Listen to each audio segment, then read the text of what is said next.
कोई भी सर्वे हम सब की सोच का ही एक प्रतिबिंब है। आज इस सर्वे को पढ़कर दिल बहुत खुश हुआ। 88% लोग हैं जो जीवन से संतुष्ट हैं। इसे और डिटेल में जब आप देखोगे तो यहाँ देखो, भारत 51% पे है। दुनिया के प्रमुख देशों में खुशी का स्तर जो है बहुत खुश और आंशिक खुश दोनों को मिलाकर आप देखोगे तो जापान, जहाँ पर सारी सुख सुविधाएं हैं, वहाँ एवरेज आयु भी 84-85 ईयर है। वहाँ पे लोग मात्र 12% खुश हैं। Canada 12%, America 15%। इस तरह से आप देखते जाओ कितने कम प्रतिशत में खुशियाँ हैं। और हमारा देश, जहाँ हम सब खुश हैं, क्योंकि हमारे देश की सबसे बड़ी आधार है आध्यात्मिक शक्ति, जहाँ हमें ईश्वर पे विश्वास है। जब कोई काम हमारे अनुसार हो जाता है तो उसका क्रेडिट हम ले लेते हैं कि हमने मेहनत की थी, और यदि काम हमारे अनुसार नहीं होता तो उसका क्रेडिट लेने वाला हमारे पास ईश्वर है। हम कहते हैं ईश्वर को यही मर्जी थी। हर वक्त हम ईश्वर की शक्ति से जुड़े होते हैं, जो हमारे देश की सबसे बड़ी आधार है।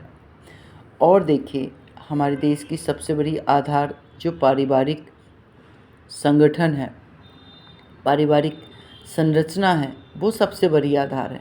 लेकिन हमारे युवा वर्ग जो इन देशों में भागने की कोशिश कर रहे हैं, या जो इन देशों के लोगों को लाइफ स्टाइल को, डेवलपमेंट को अपना आइडियल बना रहे हैं, वो उन लोगों में देखिए कितनी उदासीनता बढ़ती जा रही है। और हम किस ओर बढ़ते जा रहे हैं ये भी सोचने की ज़रूरत है।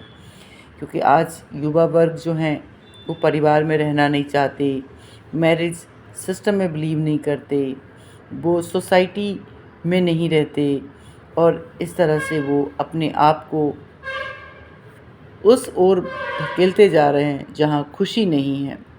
खुशी का सबसे बड़ा आधार परिवार है। खुशी का सबसे बड़ा आधार सामाजिक मेल मिलाप है, जहाँ हम एक दूसरे से मिलते हैं। और कोई भी आत्मा इस दुनिया में आनंद की प्राप्ति के लिए आती है। आनंद अकेले में कभी नहीं आ सकता। आनंद बांटने की चीज़ है। जैसे फूल अपनी खुशबू को बांटता है, रानी ठाकुर जी, वैसे ही हम सब अपने अंदर की खुशी, अपने अंदर की गम, हर चीज़ को बांटते हैं। कहते हैं खुशी बांटने से दुगुना होता है, गम बांटने से आधा होता है। और यही हमारे देश का सबसे बड़ा आधार है कि हम सब एक दूसरे से मिलते जुलते हैं, खुशियों के साथ रहते हैं। एक छोटी सी एग्जाम्पल से मैं बताना चाहूँगी। जैसे देखिए, जापान, कनाडा, अमेरिका, ब्रिटेन, इन सब जगह पे एआई का डेवलपमेंट हो रहा है। मतलब एआई मनुष्य को रिप्लेस करेगा। एआई यदि है तो इनके बुढ़ापे में, भविष्य में इनके केयर टेकर के रूप में मशीन होगा। और हमारे देश में एआई की बात हम सोचते भी नहीं। क्यों? क्योंकि हमारे देश में हमारा बच्चा भविष्य होता है, जो हमारे बुढ़ापे की देखभाल करता है। सोच का फ़र्क है। एक मशीन पर निर्भर हो रहे हैं, एक इमोशन पर निर्भर हो रहे हैं। तो दोस्तों, इससे सीखने की ज़रूरत है कि हमारी सबसे बड़ी आधार जो है वो आध्यात्मिक शक्ति है, परिवार है।